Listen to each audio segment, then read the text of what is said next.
Après une rencontre avec l'ensemble de la profession et les autorités en octobre dernier, la calamité agricole a été enfin reconnue pour l'ensemble de la Guadeloupe.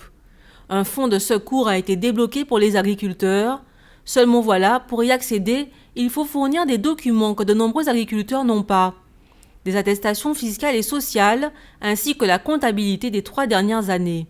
Nous avons beaucoup de très très petits agriculteurs, ce qui fait qu'ils ne jugent pas l'utilité d'avoir une comptabilité puisque ce sont des personnes quand même qui ont de très petites surfaces et ce qui bute aussi sur l'attestation fiscale qui dit pas de comptabilité, on n'aura pas de visibilité sur les déclarations fiscales et sociales.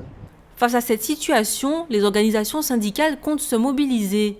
Elles ont jusqu'au 8 janvier 2016 pour trouver une solution, date après laquelle les dossiers d'indemnisation ne pourront plus être instruits. Nous avons réuni et nous avons discuté, nous avons voir au départ nous avons voir la DAF, le préfet, et après ça, d'après ça, il dit nous que ça quand nous fait. Mais faut tout le monde toucher, tout le monde subit les sécheresses là ça.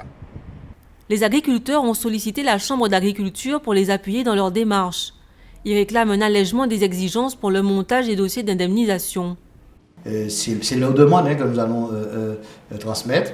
Nous sommes qu'une courroie de transmission et donc pour voir avec ces autorités quelles possibilités pour quand même qu'ils ont déjà souffert pendant trop de mois, voir quelles possibilités pour leur permettre exceptionnellement de pouvoir avoir accès à ces aides.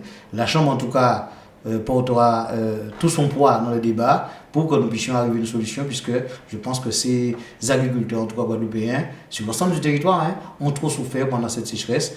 Et s'il n'y a pas une solution, je dirais, concertée et rapide, eh bien, je pense qu'on en va hypothéquer les années à venir, parce qu'ils sont vraiment dans une situation catastrophique. En Guadeloupe, on compte environ 7500 agriculteurs. Tous ont été victimes de la longue période de sécheresse qui, selon eux, a duré de février à octobre. Sur ce point, il y a aussi un désaccord puisque la préfecture parle, elle, d'une période allant d'avril à août 2015. Une nouvelle réunion avec l'ensemble des décideurs devrait permettre de mettre les points sur les i.